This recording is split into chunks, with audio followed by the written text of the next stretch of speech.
The morning sun cast long shadows across the Afghan valley as Lieutenant Commander Jake Morrison adjusted his scope for the third time in 10 minutes. Something felt wrong.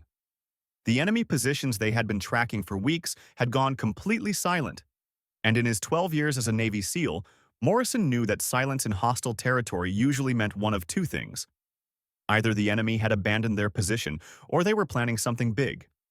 Morrison's team, SEAL Team 6's Alpha Squad, had been inserted into the Kunar Province Valley 3 days earlier. Their mission was straightforward on paper. Eliminate a high-value target known as the Ghost, a Taliban sniper who had killed 17 coalition soldiers in the past 6 months. Intelligence reports suggested he was operating from a cave system in the Eastern Ridge, but so far, they had found nothing. The team consisted of 6 operators. Morrison led the squad with his years of experience and calm decision-making under pressure. Petty Officer First Class Carlos Rodriguez served as the team's communications specialist, his Spanish accent barely noticeable after years of American military training. Senior Chief Marcus Thompson was their explosives expert, a mountain of a man who could disarm a bomb with the same gentle touch he used to pet stray dogs back at base. Petty Officer Second Class David Kim handled their heavy weapons and had an uncanny ability to spot movement at impossible distances. Hospital Corpsman Second Class Aaron Williams kept them all alive when things went sideways. And Petty Officer First Class Tony Ghost Patterson earned his nickname by being able to move through enemy territory without making a sound. The irony wasn't lost on any of them that they were hunting a sniper called the Ghost, while having their own ghost on the team. Patterson had grown up in rural Montana, where his grandfather taught him to hunt before he could properly hold a rifle. His natural ability with long-range shooting combined with military training made him one of the deadliest snipers in the Navy. But Patterson was more than just a good shot. He understood the psychology of sniping, the patience required, and most importantly, how snipers thought. If anyone could find their target, it would be him.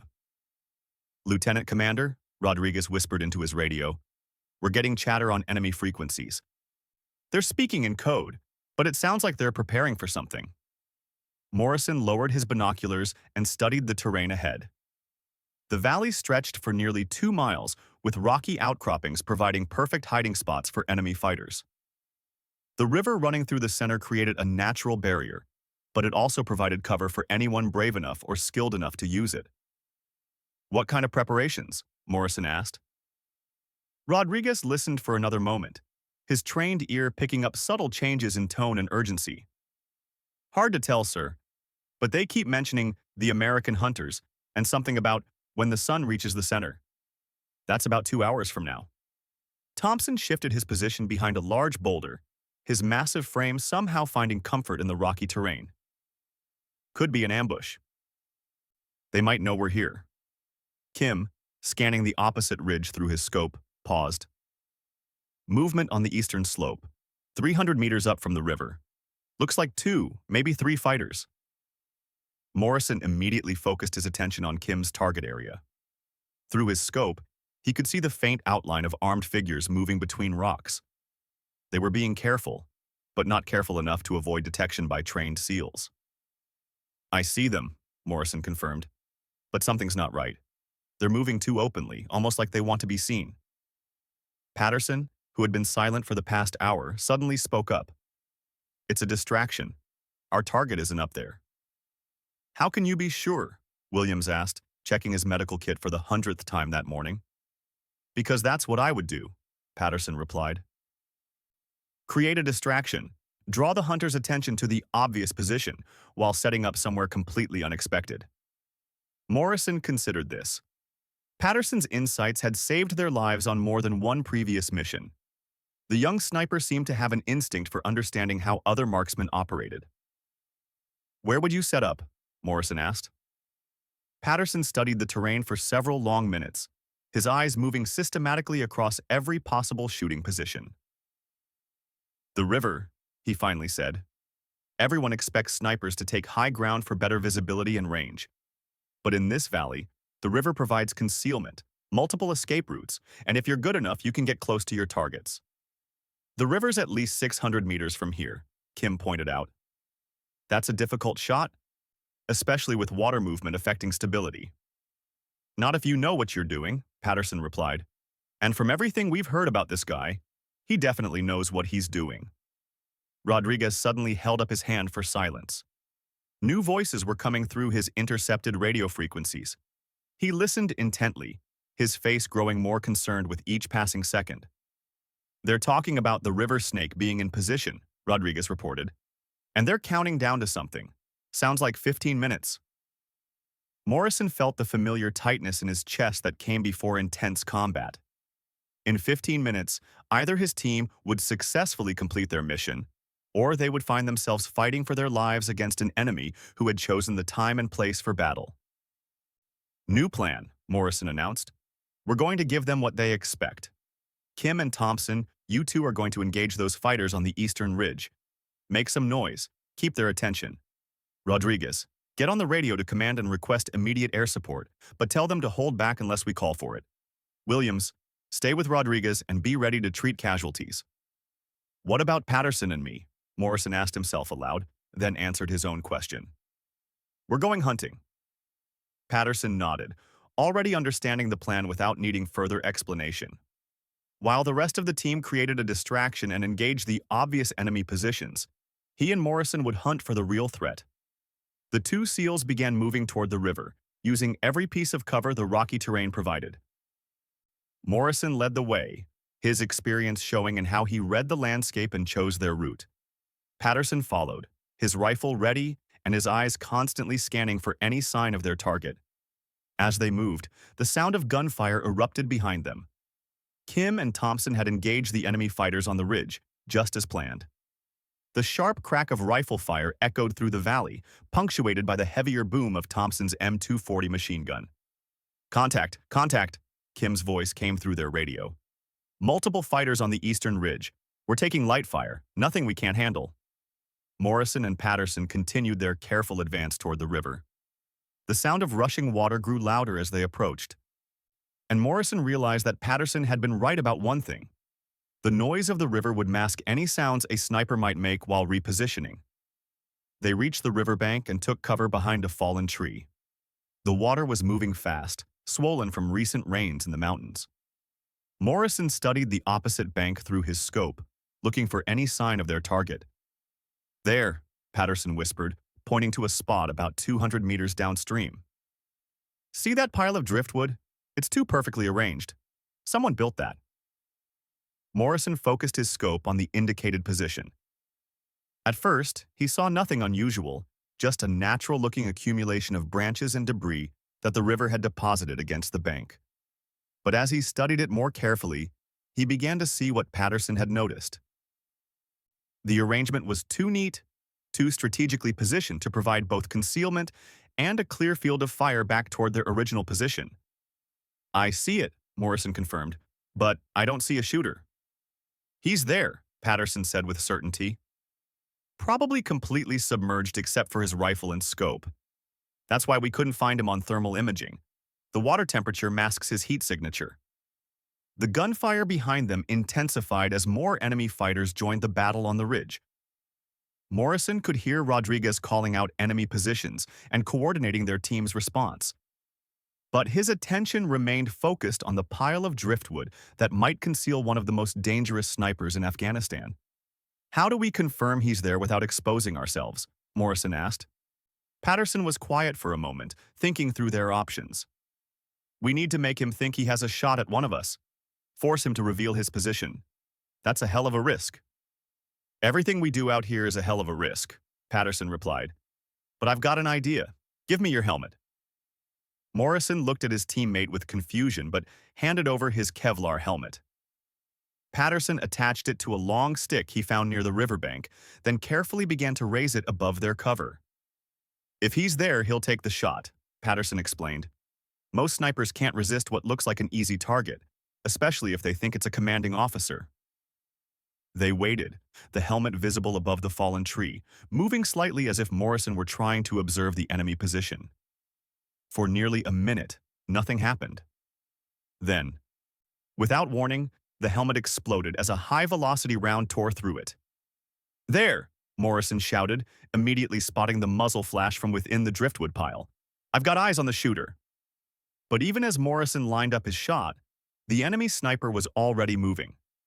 The man rose from the water like some kind of river spirit, his entire body covered in mud and vegetation. For just a moment, Morrison could see his face clearly through the scope. A bearded man in his 30s with intense dark eyes and the calm expression of someone who had killed many times before. Patterson fired first, his bullet striking the water inches from where the enemy sniper had been a split second earlier. The Taliban marksman dove back beneath the surface, using the river current to carry him downstream and away from their position. He's in the water, Morrison called into his radio.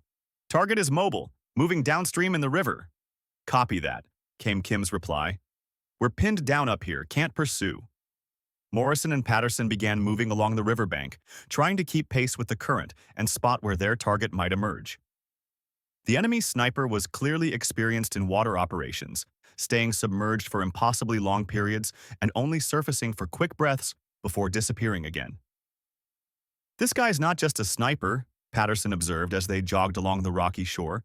He's had serious combat swimmer training. The implications of Patterson's observation hit Morrison immediately. They weren't just hunting a talented marksman hiding in the mountains. They were pursuing a highly trained special operations soldier, possibly one who had received training from foreign military advisors or had previous experience in a professional army. The enemy sniper surfaced briefly about 50 meters ahead, just long enough to fire a shot back in their direction. The bullet struck a rock near Morrison's head, sending chips of stone flying and demonstrating that their target remained dangerous, even while being pursued through water. Where's he going? Morrison wondered aloud as they continued their pursuit. Patterson studied the river's path through the valley. There's a bend up ahead where the water slows down. If I were him, I'd try to reach that point and then find an exit back to dry land. They picked up their pace, hoping to reach the river bend before their target could escape back into the rocky terrain, where tracking him would become nearly impossible. Behind them, the gunfire from the ridge continued, but Morrison noticed it was becoming more sporadic. Either Kim and Thompson were gaining the upper hand, or the enemy fighters were beginning to withdraw. As they approached the river bend, Patterson suddenly stopped. Listen, he said. Morrison paused, straining to hear whatever had caught Patterson's attention over the sound of rushing water. Then he heard it too. A low whistle, almost musical, coming from somewhere ahead of them. What is that? Morrison asked. He's calling for help, Patterson realized. That's a signal. There are more of them. Before Morrison could respond, the sound of automatic weapons fire erupted from multiple positions around the river bend. They had walked into a carefully planned trap, and their target had led them exactly where he wanted them to go. Morrison and Patterson dove for cover as bullets began impacting all around their position. Through the chaos, Morrison could see at least 6 enemy fighters positioned in rocks above the river, with more movement visible further back in the tree line. Alpha Base, this is Alpha 6, Morrison called into his radio. We are in contact with multiple enemy fighters at grid reference 41 SDP 123456. Request immediate air support. Copy Alpha 6, came the reply from their operations center. Predator drone is 5 minutes out. 5 minutes might as well have been 5 hours in their current situation. Morrison and Patterson were pinned down behind minimal cover while an unknown number of enemy fighters held superior positions above them. But as bullets continued to snap overhead and enemy fighters began maneuvering to flank their position, Morrison realized something that changed everything about their situation. The enemy sniper they had been pursuing was no longer just their target. He had become their hunter. The rocks around Morrison and Patterson exploded with enemy gunfire as they pressed themselves against the meager cover of a small boulder. The enemy fighters had positioned themselves perfectly, creating overlapping fields of fire that made any movement potentially lethal. Morrison could count muzzle flashes from at least 8 different positions, and he suspected there were more fighters he couldn't see. Alpha 6. This is Alpha 4, came Kim's voice over the radio, barely audible over the sound of gunfire. We've neutralized the fighters on the ridge, but we're seeing more enemy movement heading toward your position. Estimate 12 to 15 additional fighters moving down the eastern slope. Morrison felt his stomach drop. In a few minutes, they would be facing nearly 30 enemy fighters while trapped in an exposed position with minimal ammunition and no easy escape route. The enemy sniper had led them into a perfectly executed ambush, and Morrison had to admit that their opponent had outmaneuvered them completely. "Patterson, how many rounds do you have left?" Morrison asked while trying to spot the enemy sniper among the fighters above them. 60 rounds, Patterson replied, checking his ammunition pouches. "You, about the same. Not enough for a sustained firefight against this many targets." A new voice suddenly crackled through their radio, speaking with a calm authority that Morrison immediately recognized as their commanding officer back at base. "Alpha 6, this is actual. We're monitoring your situation via drone feed. You have approximately 20 enemy fighters converging on your position, with more potentially moving in from the north." Morrison acknowledged the transmission while mentally calculating their options. None of them looked promising. The river behind them offered escape, but would leave them completely exposed while crossing. The rocks ahead meant advancing directly into enemy fire. Their only real option was to hold their position and hope air support arrived before they were overrun. "Sir," Patterson said, his voice carrying a strange note of excitement despite their desperate situation. "I think I know where he is." "The sniper?" "Yes, sir. He's not with the other fighters. Look at the pattern of their positions. They're all facing our direction, providing covering fire and waiting for the flanking force to get into position. But there's a gap in their coverage right there at 10 o'clock. Morrison followed Patterson's gaze and immediately saw what the younger SEAL meant. The enemy fighters were positioned in a rough semicircle above them, but there was indeed a gap in their formation that seemed intentional rather than accidental. "He's setting up for a precision shot," Patterson continued, "somewhere behind their main line, probably elevated enough to see over their positions. When those reinforcements arrive and the main assault begins, he'll have a clear field of fire on anyone who tries to move." Morrison studied the terrain behind the enemy positions, looking for likely sniper hides. The landscape offered dozens of possibilities: rock formations, scattered trees, even old stone walls from abandoned settlements. Finding one specific shooter in that maze would be nearly impossible under normal circumstances, and their current situation was anything but normal. "Even if you're right, we can't do anything about it while we're pinned down here," Morrison pointed out. Patterson was quiet for a moment, and Morrison could practically hear the wheels turning in the young sniper's head. Finally, Patterson spoke up with the kind of idea that sounded either brilliant or completely insane. "What if we're thinking about this all wrong?" Patterson said. "Everyone expects us to try to escape or call for rescue, but what if we go on the offensive instead?" "Against 30 fighters with superior positions and more reinforcements coming?" Morrison asked. "That's suicide." "Not against all of them, just against him." Patterson explained his idea quickly while enemy bullets continued to chip away at their rocky shelter. The plan was dangerous, requiring precise timing and more than a little luck, but Morrison realized it might be their only chance to turn the tables on their pursuers. "The drone feed shows the reinforcements are still 3 minutes out," Patterson said, "and our air support is maybe 2 minutes behind them. If we can locate and eliminate their sniper in the next 90 seconds, we might be able to break up their coordination and create enough confusion to survive until help arrives." Morrison considered the plan. It violated several basic principles of small unit tactics, required them to split their already minimal firepower, and depended on Patterson's ability to locate and eliminate a target that had so far proven to be extremely elusive. On the other hand, staying put meant certain death when the enemy reinforcements arrived. "Do it," Morrison decided. Patterson immediately began preparing for what would either be the shot of his career or his final action as a Navy SEAL. He checked his rifle's scope settings, estimated wind conditions, and began the mental calculations that separated good snipers from great ones. "I need you to create a distraction," Patterson told Morrison. "Something that will make him think we're trying to escape downstream. When he repositions to take that shot, I'll have maybe 3 seconds to spot and engage him." Morrison nodded and began gathering rocks of appropriate size for throwing. The plan was simple in concept, but required perfect execution. Morrison would throw stones into the water downstream while moving as if trying to reach a new position. Hopefully, The enemy sniper would reposition to intercept what appeared to be an escape attempt, giving Patterson the brief window he needed. "Ready?" Morrison asked. "Ready." Morrison began his deception, throwing stones and creating splashes while exposing small parts of his body as if trying to move toward the water. The enemy fighters immediately increased their rate of fire, sending bullets snapping through the air around Morrison's position. Then Patterson saw him. The enemy sniper had indeed repositioned, moving from his original hide to a rocky outcropping that provided a better angle on the water's edge.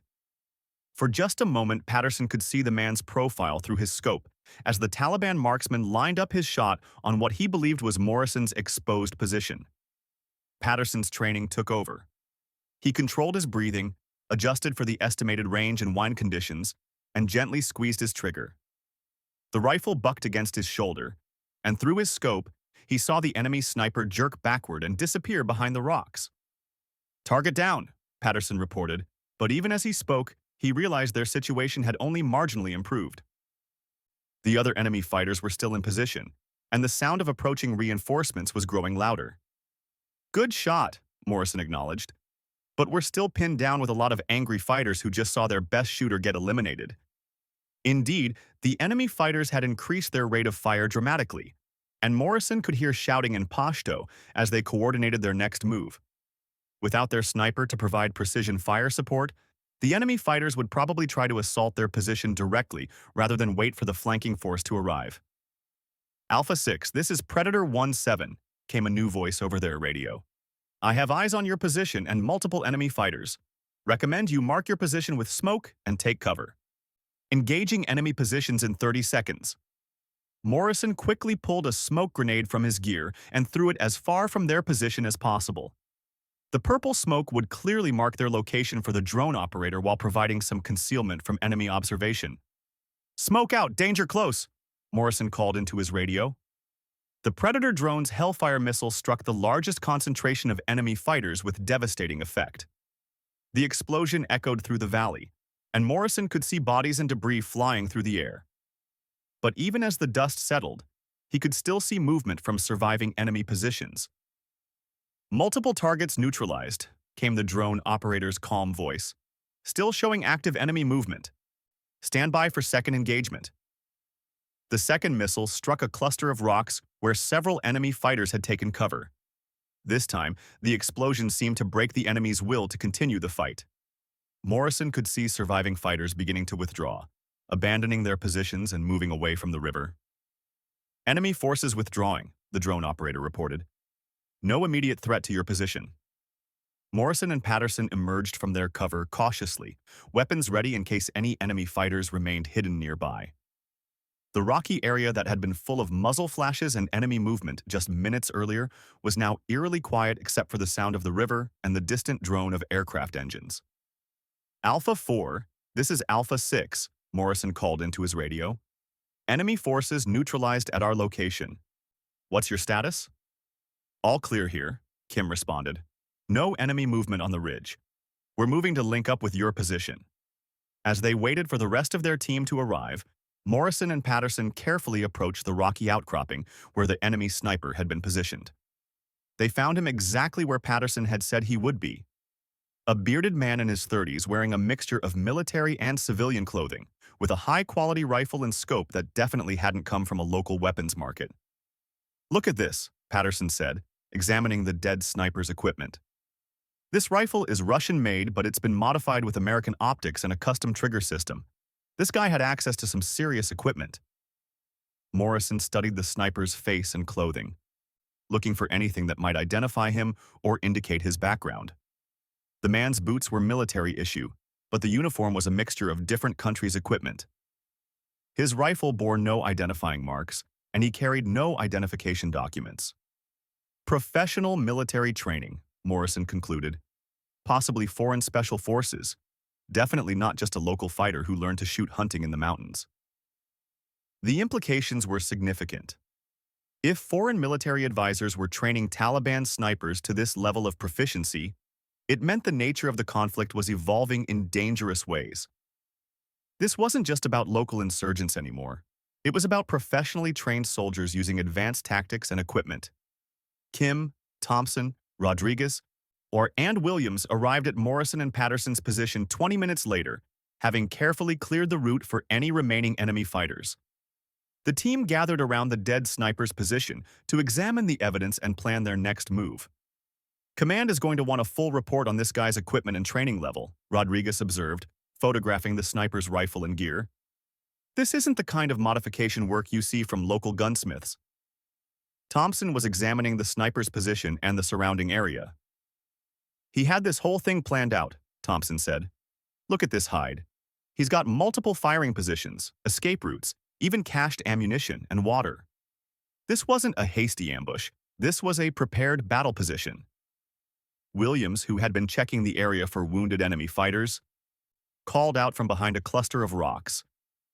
You guys need to see this. The team moved to Williams' position, where he had discovered something that changed their understanding of the entire situation. Hidden behind the rocks was a small camp with enough supplies for several people to live for weeks.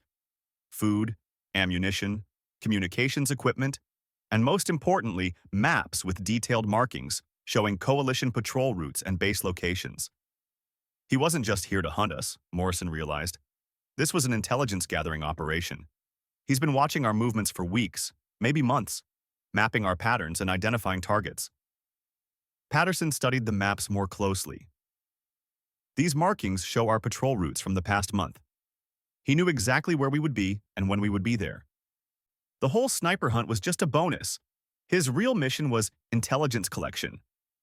Rodriguez was examining the communications equipment, a sophisticated radio setup that could intercept coalition frequencies and coordinate with multiple enemy units simultaneously. This explains how they knew about our operation, Rodriguez said. He's been listening to our radio traffic and passing information to other enemy units throughout the region. The discovery changed everything about their mission. They hadn't just eliminated a dangerous sniper. They had dismantled an intelligence network that had been compromising coalition operations for months. But it also raised new questions about how many other such operations might be active in their area of responsibility. Alpha Base, this is Alpha 6, Morrison called into his radio. We need immediate extraction and an intelligence team at our location. We have significant material that requires analysis. Copy Alpha 6, came the reply. Extraction helicopter inbound, ETA 15 minutes.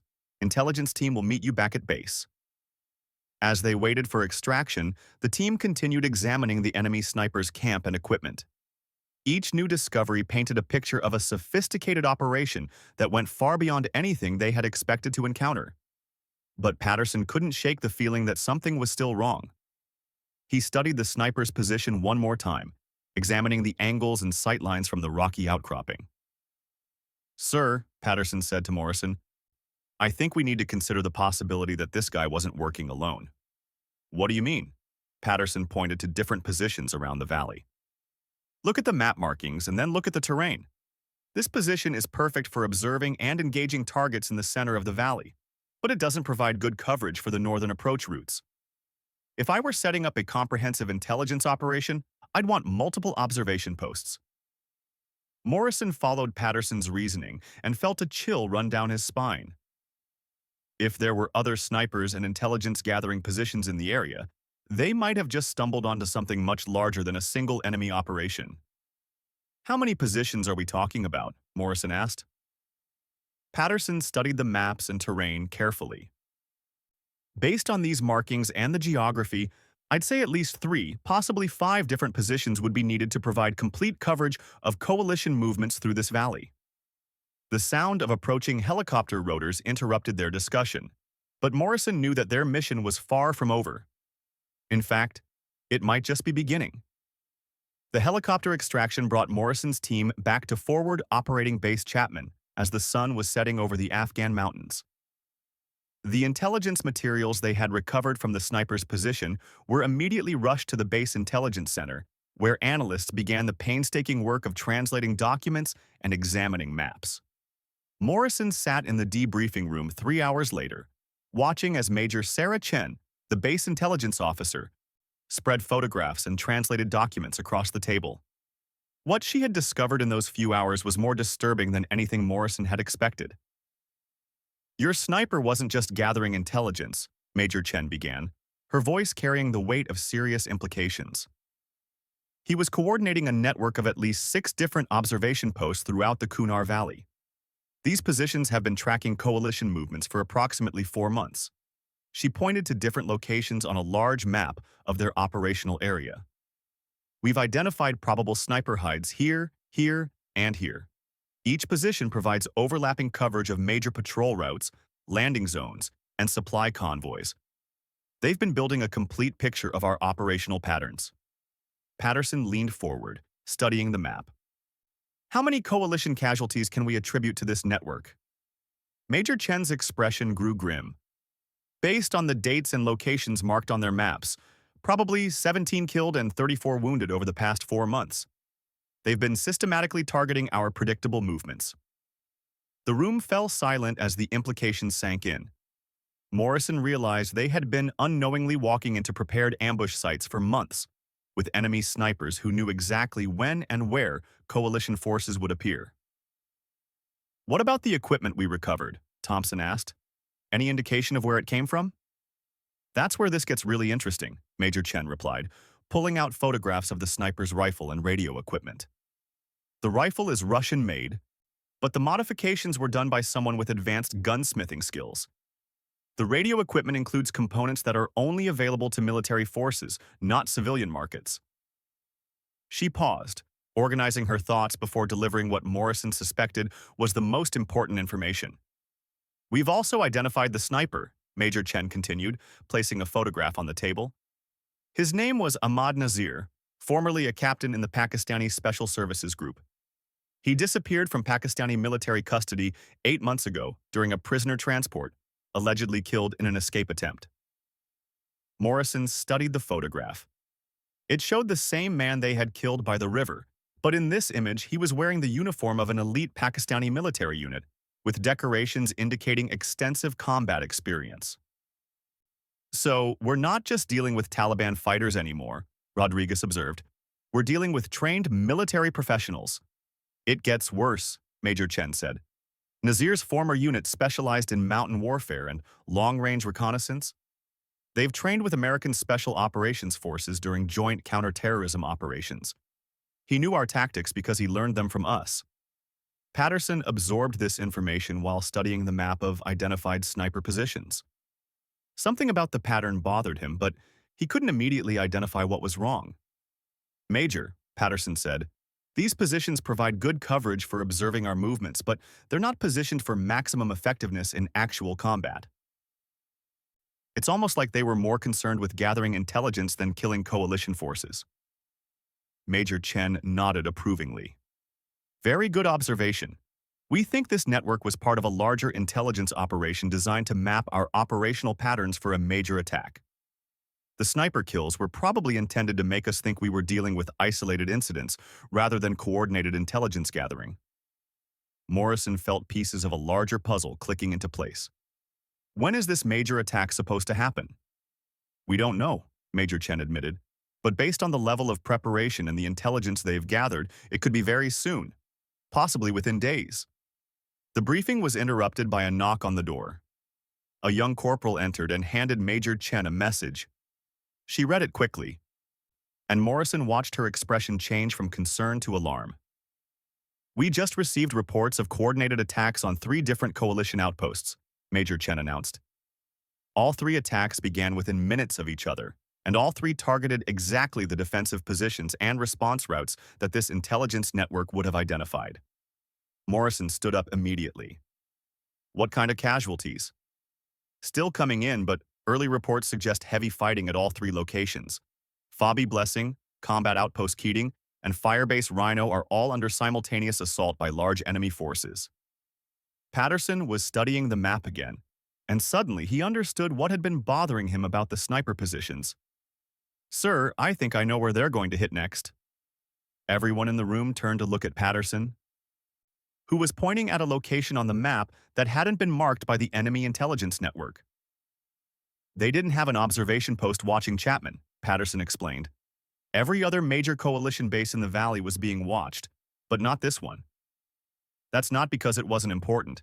It's because they were planning to attack it and didn't want to risk exposing their surveillance. Major Chen examined the map more closely. You think Chapman is the primary target? I think Chapman is the main target, and the other three attacks are diversions, Patterson said with growing confidence. Think about it. Chapman is the regional command center, the main logistics hub, and the primary helicopter landing zone for the entire valley. If you wanted to cripple coalition operations in this area, you'd take out Chapman. Morrison realized that Patterson's analysis made perfect sense. The other forward operating bases were important, but Chapman was the nerve center for coalition operations throughout the region. Destroying Chapman would effectively blind and paralyze American forces for days or weeks. How long before they attack? Morrison asked. Patterson studied the timing of the other attacks and the distance enemy forces would need to travel. If I'm right, they're probably already moving into position. Maybe 2 hours, possibly less. Major Chen was already reaching for her radio to contact the base commander when the lights went out. Emergency lighting kicked in immediately, bathing the room in an eerie red glow. But Morrison knew that the loss of main power meant the attack had already begun. Enemy forces were sophisticated enough to target the base's electrical systems before launching their main assault. All personnel, this is base actual, came the voice of Colonel Matthews, the base commander, over the loudspeaker system. We are under attack. This is not a drill. All units report to defensive positions immediately. Morrison's team didn't need to be told twice. They grabbed their weapons and gear and rushed toward their assigned defensive sector, the northwestern perimeter, where the base was most vulnerable to attack from the mountain slopes. As they moved through the base, Morrison could see tracer fire streaking through the darkness and hear the distinctive sound of incoming mortar rounds. The enemy wasn't just probing the defenses, they were launching a full-scale assault designed to overrun the base quickly. Alpha Team, report to Sector 7, came the radio call from the base defense coordinator. Heavy enemy contact, possible breach in perimeter. Morrison's team reached Sector 7 to find chaos. Enemy fighters had managed to cut through the perimeter fence in 2 locations and were advancing toward the main base facilities under cover of heavy mortar and machine gun fire. The Marines defending this sector were taking heavy casualties and desperately needed reinforcement. How many enemy fighters? Morrison called out to the Marine sergeant commanding the defensive position. We count at least 50, probably more, the sergeant replied while directing his men's fire toward the fence line. They're using the drainage ditches for cover, and they've got snipers providing covering fire from the ridgeline. Patterson immediately began scanning the ridgeline for enemy sniper positions. I've got muzzle flashes at 11 o'clock, approximately 800 meters. At least 2 shooters, possibly 3. Can you take them out? Morrison asked.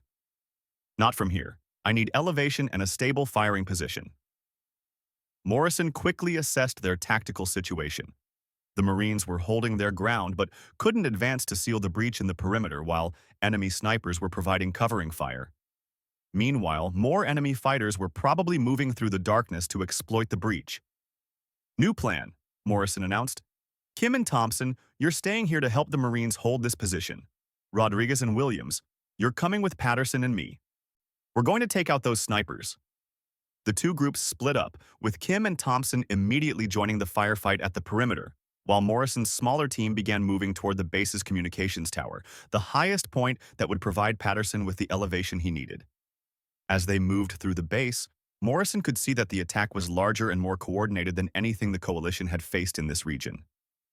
Enemy fighters were engaging multiple sectors simultaneously, and the sound of explosions indicated that they were using heavy weapons and explosives with devastating effect. Alpha 6, this is base actual, came Colonel Matthews' voice over the radio. We need immediate air support. Enemy forces are attempting to breach the perimeter in multiple locations. Sir, this is Alpha 6, Morrison replied while his team climbed the stairs of the communications tower. Air support may be delayed. The other bases under attack will have priority for close air support assets. Copy that. Hold your positions and prepare for a prolonged engagement. Patterson reached the top of the communications tower and immediately began setting up his rifle. From this elevation, he could see muzzle flashes from enemy positions throughout the valley, and Morrison realized the scope of the attack was even larger than they had initially thought. "Jesus," Patterson whispered, looking through his scope. "There are enemy fighters everywhere. This isn't just an attack on Chapman. They're trying to take control of the entire valley." Patterson began engaging the enemy snipers on the ridgeline, his shots carefully aimed and devastatingly effective. One by one, the enemy muzzle flashes disappeared as Patterson eliminated the shooters providing covering fire for the assault on the perimeter. "Snipers neutralized," Patterson reported. "But we've got bigger problems. I can see vehicle headlights moving down the main valley road. Looks like a convoy of at least 6 vehicles heading directly for the main gate." Morrison realized that the enemy plan was even more sophisticated than they had imagined. The attacks on the perimeter were designed to draw defenders away from the main gate, while the vehicle-borne assault would deliver the heaviest weapons and largest number of fighters directly into the heart of the base. "Base actual, this is Alpha 6, Morrison called into his radio. "Vehicle convoy approaching main gate. Estimate 30 to 40 additional enemy fighters with heavy weapons." "Copy Alpha 6. All available personnel redeploy to main gate defense." But Morrison knew that redeploying defenders to the main gate would weaken the perimeter defense and allow enemy fighters to exploit the breaches they had already created. The enemy had planned this attack brilliantly, creating multiple simultaneous threats that would force the defenders to spread their resources thin. "Patterson, how many rounds do you have left?" Morrison asked. 20 rounds, Patterson replied, while continuing to engage enemy targets. "But I can see their command position. 3 vehicles stopped about a kilometer out, probably coordinating the final assault." Morrison made a decision that violated standard defensive doctrine but offered their only chance of disrupting the enemy's coordinated attack. "Take out their command position, all of it." Patterson adjusted his scope for the longer range and began engaging the distant vehicles. His first shot struck one of the vehicles, causing it to explode in a fireball that lit up the entire valley.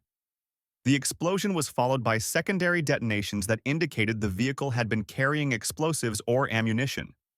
The psychological effect of seeing their command position destroyed was immediate and dramatic. Enemy fighters throughout the valley began withdrawing from their assault positions, apparently having lost coordination and confidence without their leadership. "Enemy forces withdrawing," came reports from multiple defensive positions around the base, no longer taking effective fire. Patterson's final shot had not only eliminated the enemy command position, but had broken the back of the entire coordinated assault. Within 30 minutes, the sound of gunfire around the base had diminished to sporadic shots as the remaining enemy fighters melted back into the mountains. "Base actual to all units," Colonel Matthews announced over the radio. "All clear. Enemy forces have withdrawn. Casualties and damage assessment teams report to your sector commanders." Morrison's team climbed down from the communications tower as base personnel began the process of treating wounded and assessing damage. The attack had lasted less than 2 hours, but Morrison knew it represented a significant escalation in enemy capabilities and coordination. "Sir," Patterson said as they walked back toward the debriefing area, "I think we need to consider that this might not be over. If they were willing to sacrifice this many fighters and resources for intelligence gathering, whatever they're really planning must be much bigger." Morrison nodded, knowing that Patterson was probably right.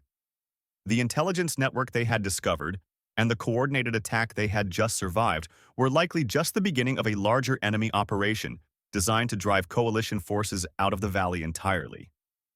But for now, they had survived. And the intelligence they had gathered from the enemy sniper's position would help coalition forces understand and counter the new level of threat they were facing. The war was evolving, and Morrison's team would need to evolve with it if they wanted to continue protecting American forces and completing their missions. As they entered the debriefing room where Major Chen was waiting with preliminary casualty reports and damage assessments, Morrison realized that their hunt for one enemy sniper had uncovered something much larger and more dangerous. The real war was just beginning.